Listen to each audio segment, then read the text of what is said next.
muy impactante, pues de lo que yo me acuerdo, porque yo era una niña muy pequeña, pero sí tengo como imágenes que recuerdo como si fueran ayer. Por ejemplo, al frente de la casa había una quebrada, ¿sí? Y pues uno siempre salía y corriendo por las mañanas y una vez recuerdo mucho que cuando, digamos, empezó el tema complejo, porque ya, o sea, de lo que yo alcanzo a recordar, hay una imagen que impacta mucho y es que en la quebrada, ¿sí? Empezábamos a ver cosas, cuerpos flotando en el agua. Entonces, ¿qué? ¿Todo bien? Bienvenidas y bienvenidos a su podcast Sociocultores, un lugar donde vamos a platicar sobre memoria, cultura y saberes, descubriendo esas raíces que marcan a las comunidades y los territorios, de la mano de historias que muchas veces se pierden porque nunca son contadas. ¿Alguna vez te has preguntado acerca de las historias que dan forma a nuestras comunidades? ¿Y cómo el arte y las raíces que nos identifican pueden sanar las heridas más profundas? Soy Gustavo Santos Chantre y en nuestra segunda temporada de Sociocultores tengo el gusto de llevarte de viaje por el corazón de nuestro departamento del Huila. Vamos a buscar y visibilizar historias de mujeres artesanas, donde algunas han sido víctimas del conflicto armado. Mujeres rurales de la vereda y del pueblo, que han tejido memoria abriendo caminos que les permiten salir adelante, conservando esas tradiciones que nos unen y dando vida a sus creaciones con sus manos y con la pasión de sus almas. Entonces, sociocultores, arranquemos con este viaje. Recuerda unirte a nuestro canal de Spotify y YouTube, así mismo como a nuestras redes sociales, @sociocultores. Muy buenos días, ¿cómo están? ¿Cómo se encuentran? Nos encontramos hoy en Sociocultores, un espacio donde podemos hablar precisamente de esas historias y toda esa memoria que muchas veces se pierde porque no es contada. Hoy nos encontramos con una invitada muy querida, con una amiga muy especial. Ella es Liliana. Ella, pues no voy a presentarla, yo quiero que ella misma se presente. Entonces, Liliana, por favor, cuéntanos primero, pues tu nombre completo, quién es Liliana, de dónde viene Liliana, quién es la familia de Liliana, con quién vive Liliana. Hola, muy buenos días. Gracias, Gustavo, pues, por hacerme parte de este proyecto. Eh, Mi nombre completo es Liliana María Claros Figueroa. Yo soy nacida en el municipio de Acevedo, Huila, y actualmente vivo aquí en el municipio de Rivera. Soy madre, hermana, esposa, hija de una familia y tengo mi familia como tal, pues es mi esposo y vivo con mis dos niñas menores y también tengo una niña grande, pero pues ella ya digamos tiene su hogar hecho y también pues lo más importante es que aprendió digamos de lo que nosotros hacemos. Qué bueno, Liliana, bueno. ¿Y qué es lo que hace Liliana? Porque no nos has contado todavía qué es lo que hace. Entonces, dinos por favor, pues, ¿a qué te dedicas? Tú eres artesana, pero Sí, pues la señor. artesanía es muy grande. Queremos saber exactamente cuál es la artesanía que practica Liliana. Bueno, yo soy artesana y elaboro específicamente accesorios elaborados en la técnica de macramé. ¿Sí? Entonces, pues para ello, básicamente lo que es el macramé es crear a través de nudos, crear cosas, accesorios, ¿sí? Digamos, en esa técnica se pueden crear infinidad de cosas, pero nosotros nos dedicamos es a elaborar accesorios en la técnica de macramé y para ello pues utilizamos diferentes fibras, ¿sí? Trabajamos con unos hilos especiales que se llaman cordones encerados que vienen con una cera que los recubre para que pues esta de pronto a través de la humedad no se deterioren con tanta facilidad y pues puedan perdurar en el tiempo. También pues depende del cuidado que la persona le dé. También manejamos hilos de origen más o menos algodón, ¿sí? Que se llaman hilos macramé o crochet, que son dos calidades de hilos más como textiles, pero nosotros los hemos, digamos, incursionado en nuestras labores para hacer, digamos, otro tipo de calidades, porque pues todas las personas de pronto por temas de salud y de alergias, pues a veces prefieren otros materiales diferentes a los del cordón encerado. También fusionamos, que es lo que hemos venido haciendo últimamente, piedras naturales, ¿sí? La fusión de piedras naturales con el tejido, que es, digamos, como nuestra identidad. Es lo que realmente o sea, hemos mostrado y qué es lo que realmente nos identifica a nosotros como artesanos o me identifica como artesana digamos, en este estilo de vida, porque ser artesano es un estilo de vida. Bueno, entonces nos estabas contando que desarrollas artesanías también con el hilo encerado, ¿cierto? Pero también otros tipos de productos. Entonces, quisiéramos conocer un poquito más de esos productos. Bueno, nosotros, bueno, digamos, tenemos este hilo que se llama hilo macramé, que con ese elaboramos las pulseras que están allá, ¿sí? Los brazaletes, esos se elaboran con este hilo, ¿sí? Que es un hilo textil, ¿sí? Todo esto hilo igual. Sí. El encerado, con el encerado elaboramos este tipo de pulseras. ¿Sí? Digamos, aquí estamos trabajando con el tema de la fusión, que son piedras naturales o cristales, ¿sí? Y utilizamos ese tipo de hilo para, pues dependiendo de lo que uno quiera hacer, pues así mismo lo tejen. Ya. Y con el hilo encerado, pues es más práctico para manejar, como le decía. Por ejemplo, con este hilo pues se puede garantizar más un trabajo, ¿sí? Igual se hacen trabajos muchísimo más elaborados, como por ejemplo estos que tenemos acá, ya es la fusión de piedras o cristales naturales. Entonces, se utiliza la misma técnica de nudos, ¿sí? Pero dependiendo de lo que uno quiera hacer, pues sencillamente se hace como un diseño, un patrón, algo y ya se trabaja de manera diferente. Pero todo son nudos. O sea, la técnica es la misma para todos. Es tejido. Es tejido, tejido o anudado, que ¿la qué? En el SENA, no es macramé como en el nombre universal, sino que se llama técnica de anudado. Técnicas, no. Técnica de anudado. Ok. El año pasado, pues a raíz de que nosotros somos artesanos didactas, o yo soy una artesana autodidacta, pues digamos como de alguna manera para alimentar esa hoja de vida, decidí hacer una certificación por competencias. Entonces, me certifiqué en tres normas, que una es la de macramé, la otra es una técnica en agujas, porque también lo primero que yo hice antes de aprender a tejer macramé fue tejer crochet. Entonces, me certifiqué en esa técnica y en la técnica de ensartado. Ensartado es todo lo que tiene que ver con mostacilla, que se llama así. Ni siquiera tiene un nombre que uno diga, wow, no, es técnica de ensartado. Así la ha denominado el SENA. Ah, Sí. También hice otro tipo de proyectos, otro tipo eh, de cursos, ¿sí? Que han alimentado esa hoja de vida y puedo decir que ya, ya no quiero estudiar más porque ya soy muy aburrida ahora.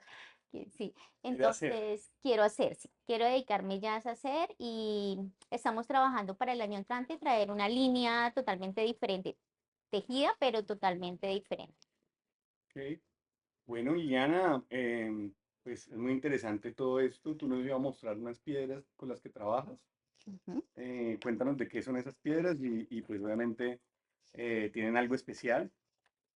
Bueno, para hacer el tipo de collares, ¿sí? Que tenemos acá, Sí, los que vimos. siempre utilizamos, son piedras diferentes, o sea, no son piedras cualquiera, son piedras que generalmente pues son piedras importadas que no se dan aquí en la tierra porque pues vienen de otros lugares y especialmente se llaman cabujones.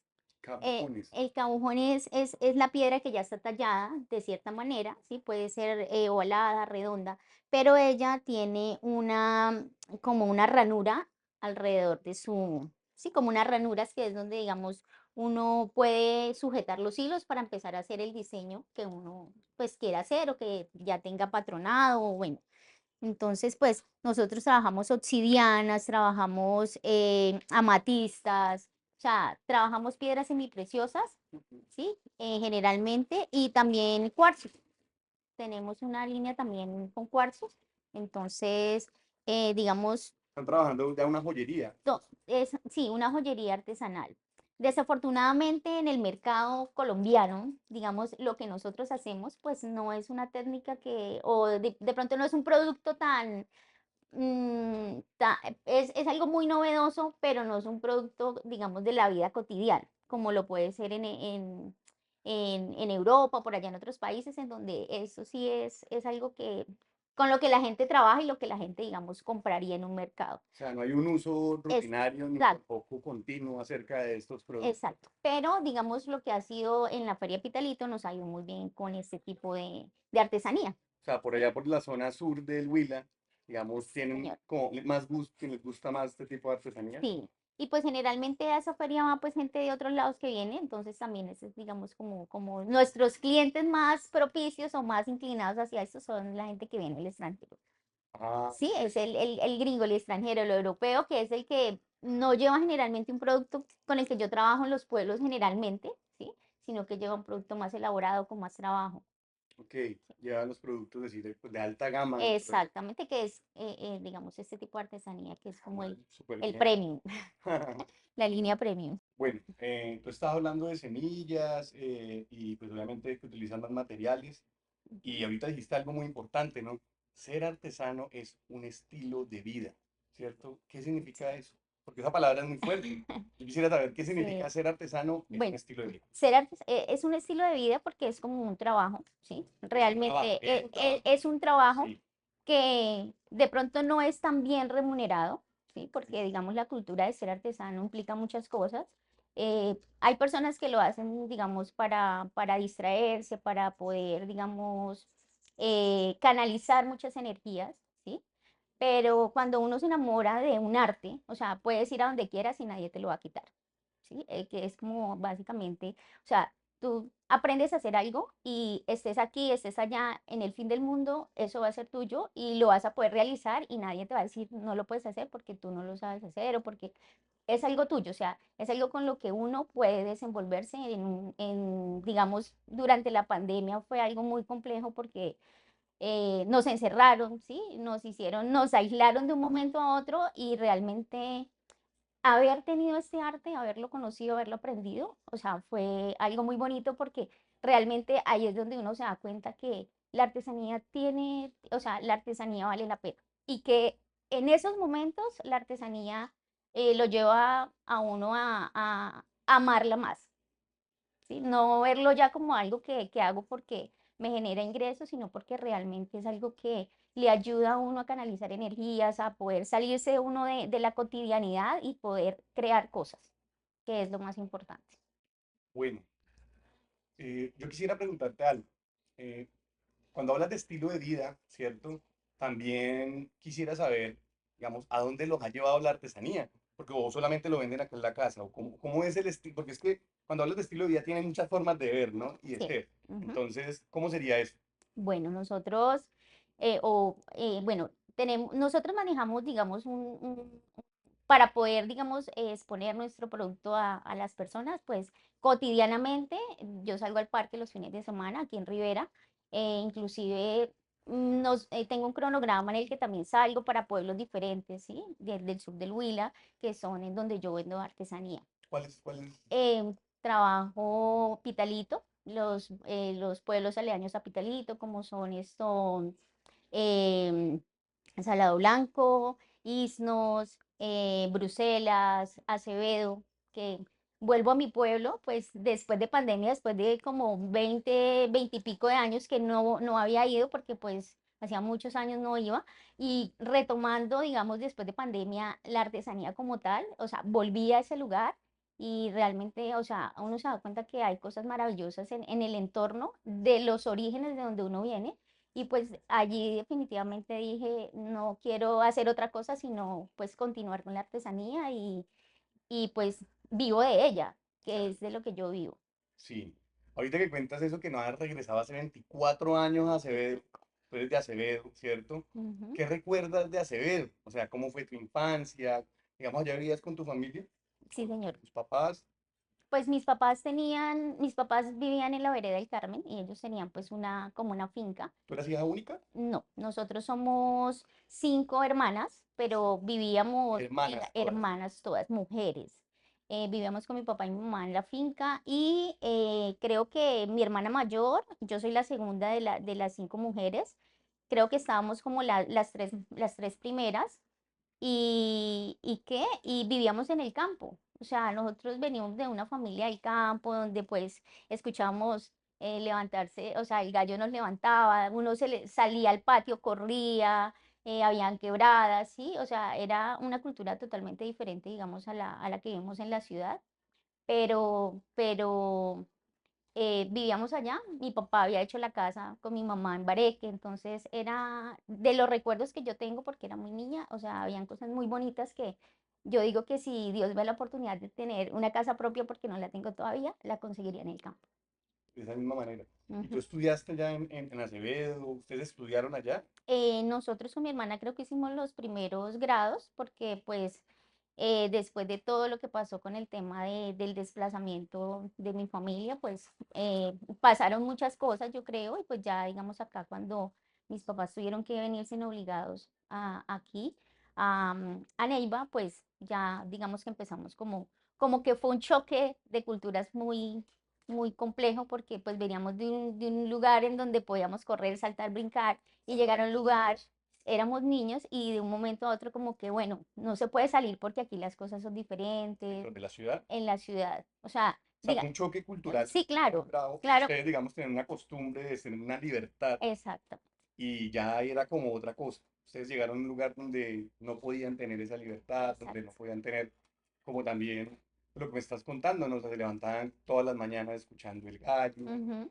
y no, pues es totalmente diferente. Pero mira que dijiste algo ahora muy chévere que quisiera que me lo dijeras, es que tú dijiste, cuando volviste a Acevedo después de 24 años, te diste cuenta de que existían un montón de cosas maravillosas que no habías visto antes, ¿cierto? ¿Eso es gracias a la artesanía? ¿Que te abrió Gracias. la mente o cómo crees? Sí, o sea, realmente para mí volver o ya retomar la artesanía como tal fue algo muy diferente porque yo siempre, aparte pues ya llevo más de 20 años siendo artesana, trabajando con la artesanía, nunca la había, digamos, experimentado de manera que fuera lo que me diera mi sustento. Entonces, después de pandemia, pues, digamos, psicológicamente uno se enfrenta a muchas cosas en el encierro.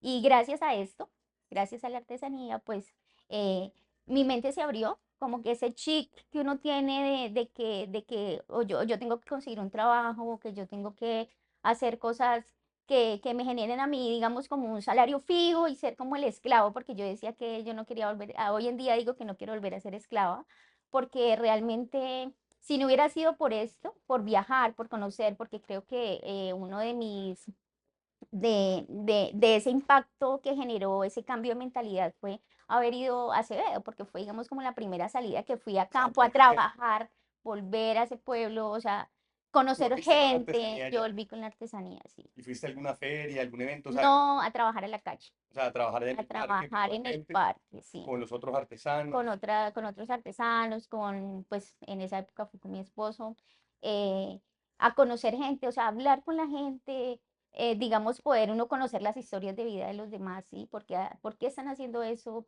¿Qué los motivó? ¿Sí? Todo eso, digamos, como que eso genera un impacto en uno y le abre la mente a muchas posibilidades. Entonces, Claro. cuando yo regresé, cuando yo regresé de ese fin de ¿Qué fue lo semana, primero que viste? cuando yo regresé, pues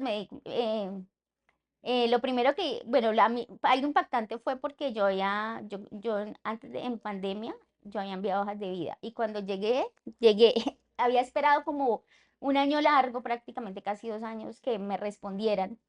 Y me encontré una amiga y me dijo, ay, Liliana, yo la estaba buscando porque yo quiero que usted trabaje conmigo.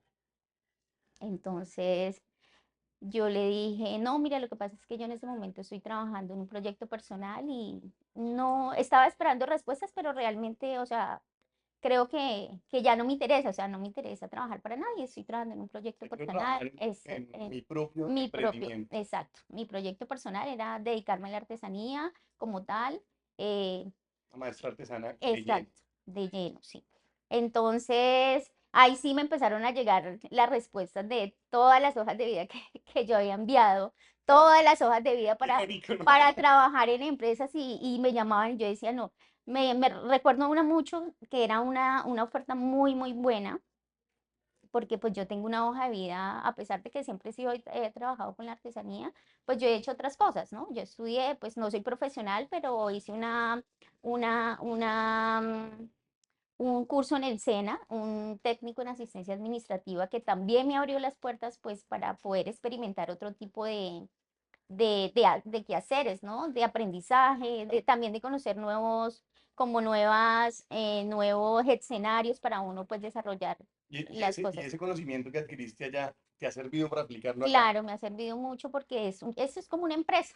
De Claro, pronto no es una empresa en la una magnitud. empresa iniciante. Exacto, estamos iniciando, entonces, claro, para aprender también sobre todo, porque yo soy una persona como muy, dice mi esposo, usted es muy asocial, o sea, yo la verdad para hablar con las personas siempre fui como muy, hágale usted, pero entonces esos escenarios me llevaron a poder socializar con las personas, ¿sí? La artesanía te lleva a Eh, ti a aprender a hablar mejor, a aprender a hablar, comunicarte mejor y exactamente, relacionarte mejor. exacto, ¿Ok? es algo muy, Claro. Te ayuda también ya con temas, digamos, a nivel comunitario, por decirlo así, exactamente. ¿cierto?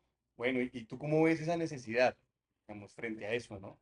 O sea, ¿tú crees que es necesario que haya una unión entre más personas que trabajen la artesanía y pues obviamente también por parte de instituciones para que esto tenga como se valore de una manera pues como más adecuada y también que la gente le tenga más aprecio a lo que se hace localmente? Sí, o sea, yo creo que, digamos, cuando hay un grupo de individuos o de personas que tienen los mismos objetivos, ¿sí?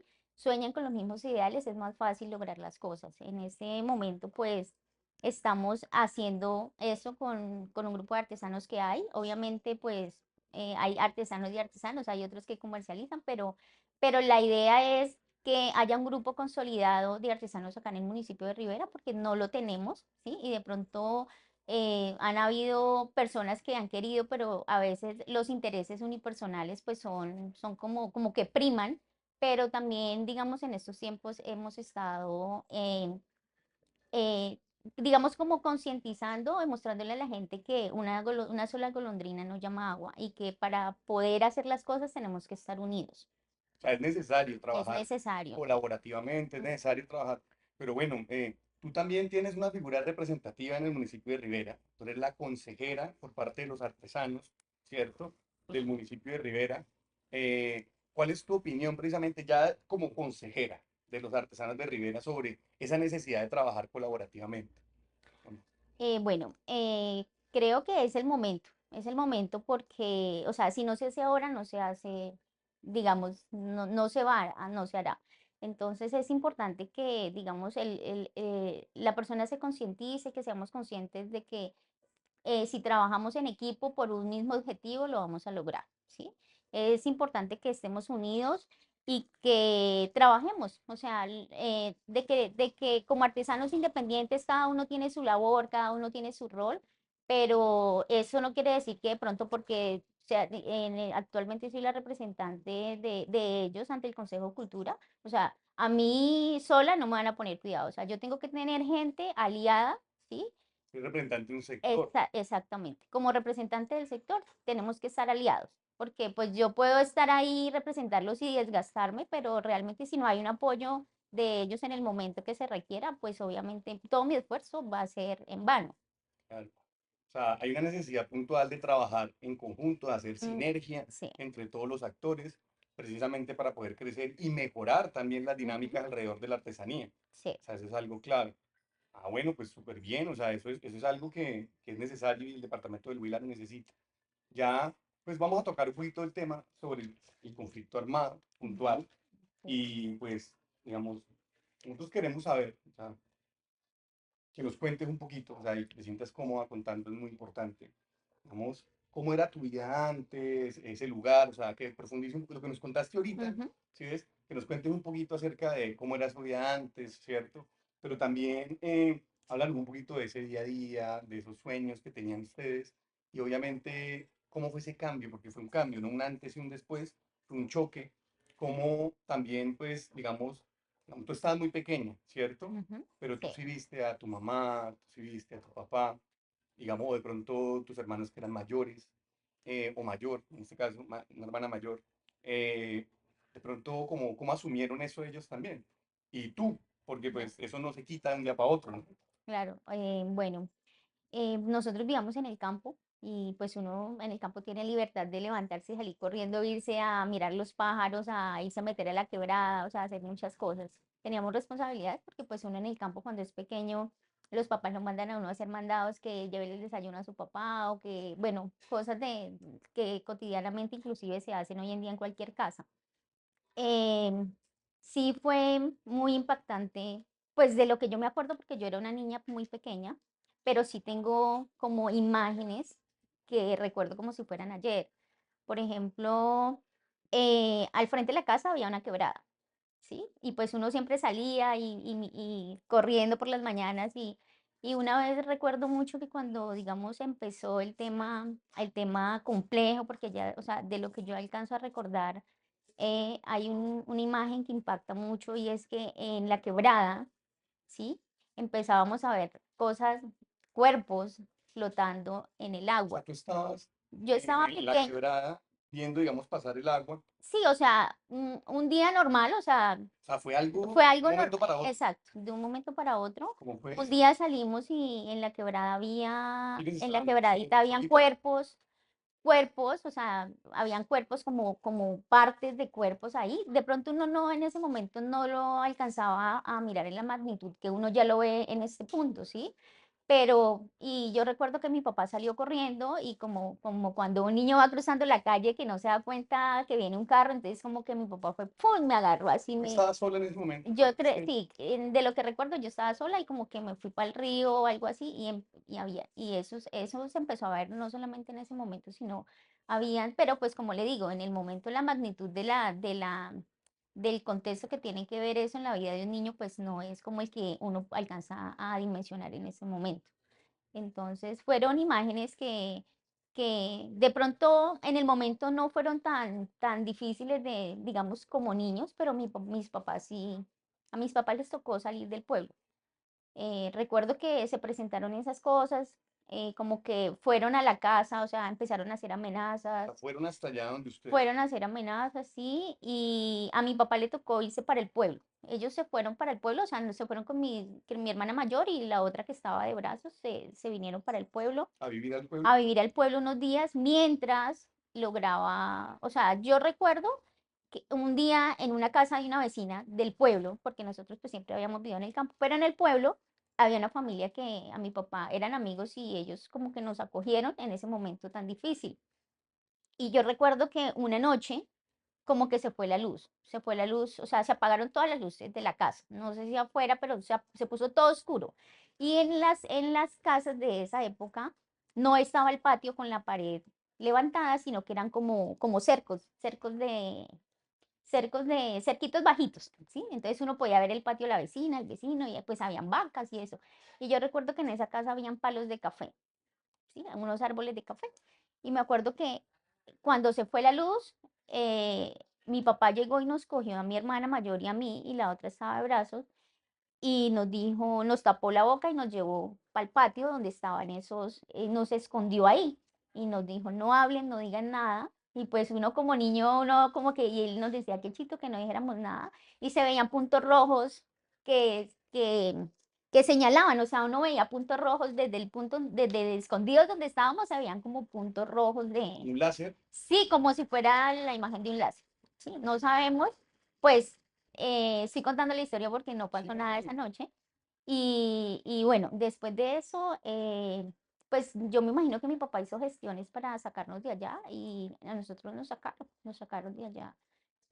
Una persona que mi papá conoció, que se volvió amigos, inclusive esa persona fue la que nos trajo a Neiva y nos dio refugio en su casa mientras pasaban las cosas. A nosotros nos sacaron, lo que cuenta mi papi es que a nosotros una noche el carro de la basura nos sacó.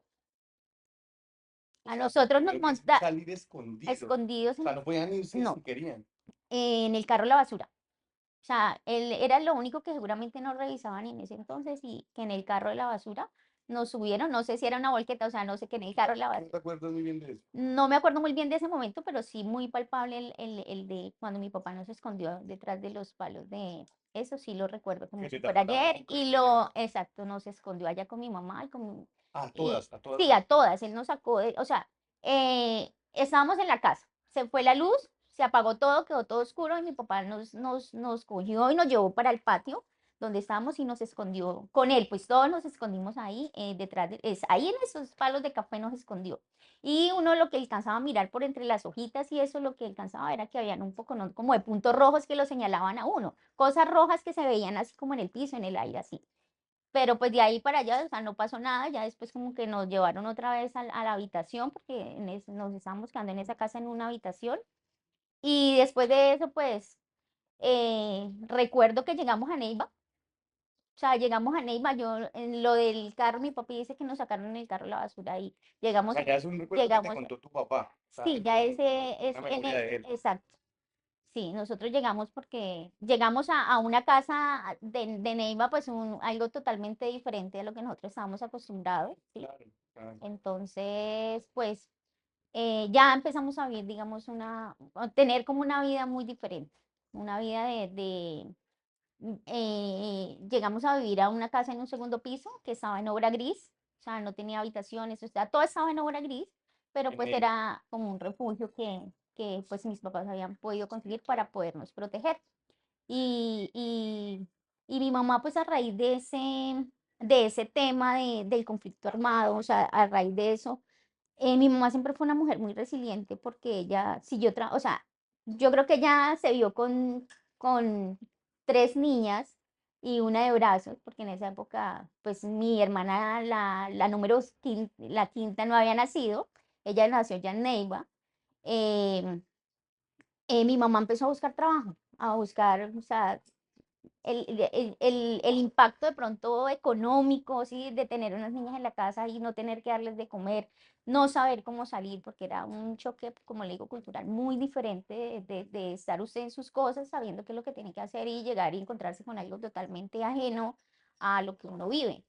Entonces, pues mi mamá tuvo que pasar por muchos trabajos, inclusive ella decía que ella consiguió trabajo en una casa que quedaba en el barrio, que era de una señora, que era creo que enfermera, y ella tenía dos niñas gemelitas. Y mi mamá le tocaba ir a cuidar las niñas, hacerle, o sea, lo que hacía normalmente en la casa para nosotros, le tocó ir a hacerlo pues allá por una cuestión económica. Y resulta que mi mamá lloraba porque ella decía que a veces no le alcanzaba para darnos de comer a nosotros y en la casa donde ella trabajaba botaban la comida. O sea, Complicado. eso era algo impactante y que pues una vez yo hablo con ella y esas son cosas que parten el alma. Pues, eh, yo conozco a tu mamá. Sé que es una mujer muy, muy trabajadora, echada para adelante. Y pues eso que me cuentas me hace admirarla muchísimo más. Es una situación, obviamente, que me imagino se repite mucho, ¿no? A todas las Sí. personas que le toca de pronto salir de una comodidad, de un hogar propio, Ujú, de tener sus cosas a la mano, de no tener que pasar necesidades, a ir a buscar y a aventurarse a una nueva vida, yo creo que es un cambio drástico en todo sentido, ¿no? O sea, tu mamá pasó a buscar trabajo, cosa que no había hecho, ¿cierto? ujú, sí, Y pues se encontró con una realidad pues, que no le gustaba tampoco. Pero salieron adelante, que es lo importante. Ella es una mujer muy berraca, ¿no? sí, sí, señor. Ella es una mujer Ya, muy berraca.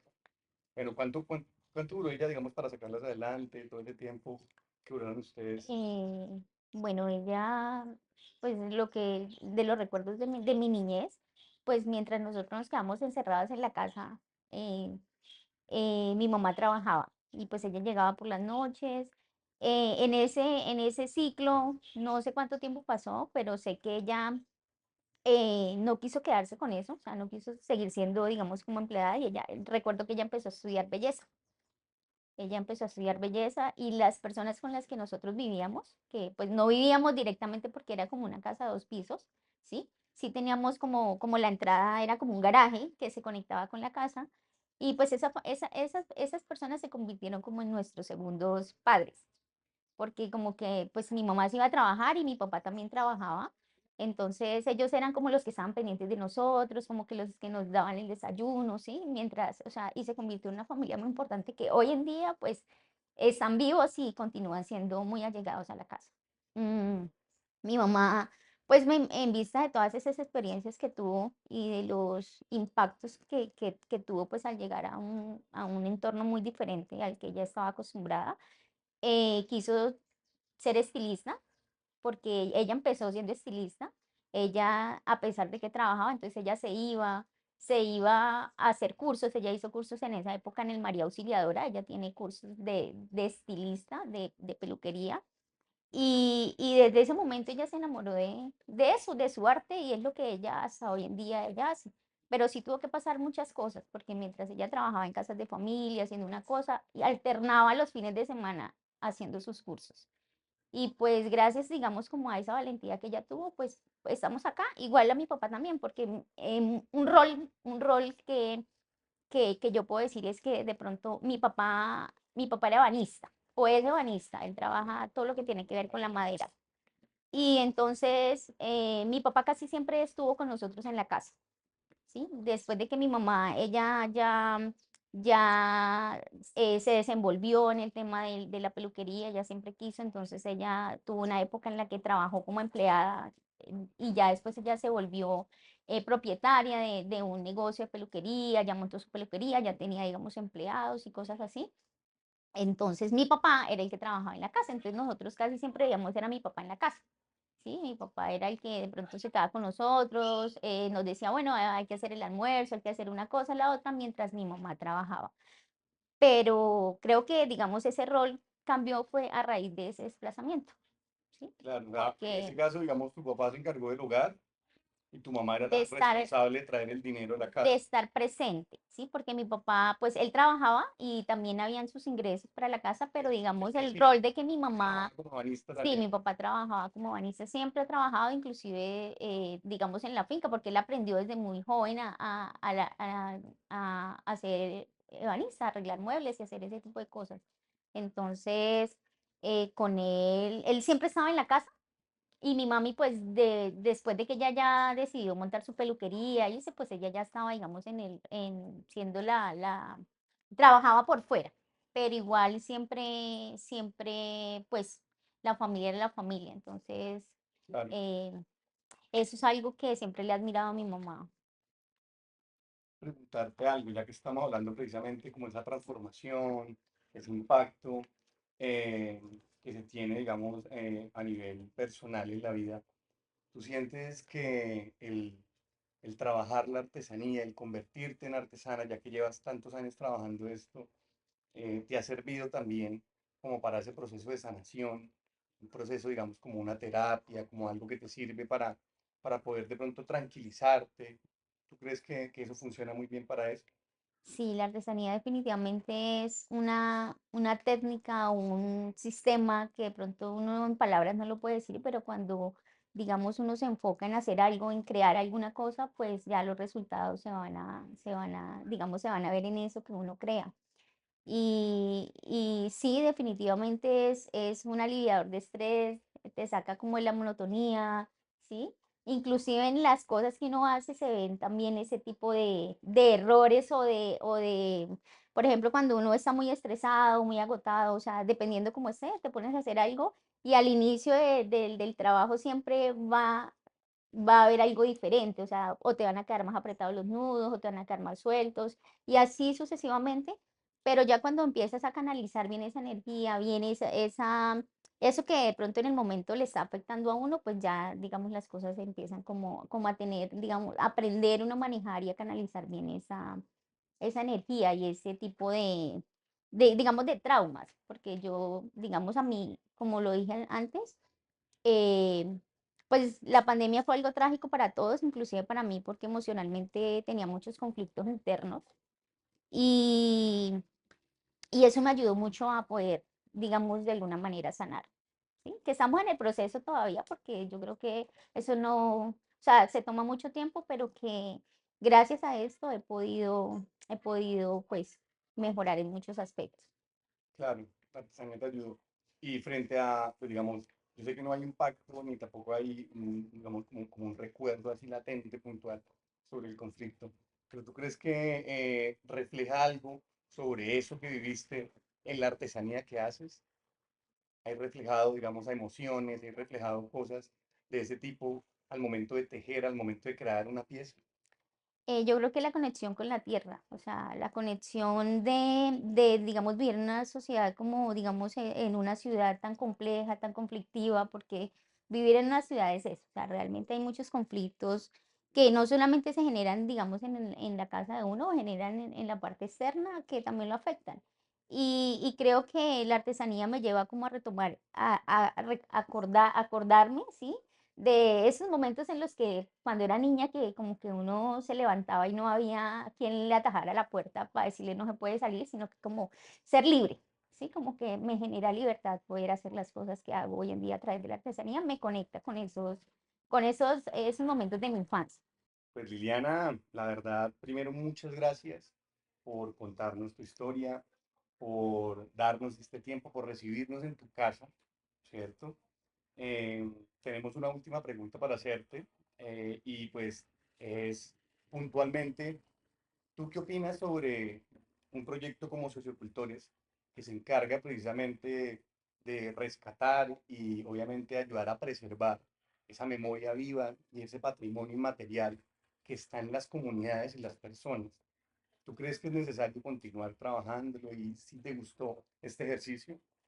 Claro que sí, creo que Sociocultores es una iniciativa que eh, saca al artesano de ese huequito, ¿sí? Generalmente la mayoría de los artesanos es como alejados de todo porque la misma sociedad, digamos, se encarga de hacerlo, ¿cierto? O sea, no hay, digamos, en ese momento eh, que se diga que, bueno, no sé, sé que, digamos, acá en Rivera es muy complejo porque las personas que han estado, digamos, al frente de este tipo de cosas, pues, entre comillas, no han hecho nada, ¿sí? O lo han hecho, digamos, a favor propio, personal, pero realmente nunca ha habido una forma de poder sacar, digamos, al artesano, exponerlo, ¿sí? Porque desde nuestros medios muchas veces es muy complejo, ¿sí? Poder tener, digamos, una, un acercamiento a las pantallas, un acercamiento aunque hoy en día las redes sociales están muy prácticas para esto, pero realmente cuando hay un apoyo, hay un programa que hace que viene a tu casa y te conoce realmente como eres, entra, sí, se le abren las puertas, es muy diferente, ¿sí? Y parte, digamos, de eso es lo que nosotros queremos hacer con el tema de la asociatividad de los artesanos, de trabajar por un equipo, pero que también podamos llegar no solamente a los 4 o 5 seguidores que tenemos, sino pues a muchísima gente para que también nos conozca, ¿sí? Porque pues siento que eso es algo bonito, es algo de lo que vivimos y realmente merece tener como la visualización que se le debe dar a la artesanía. Claro, es necesario potenciar precisamente el ejercicio del Exacto, artesano y también los ejercicios que ayudan a exponer y exhibir todos los productos exacto. alrededor de los artesanos.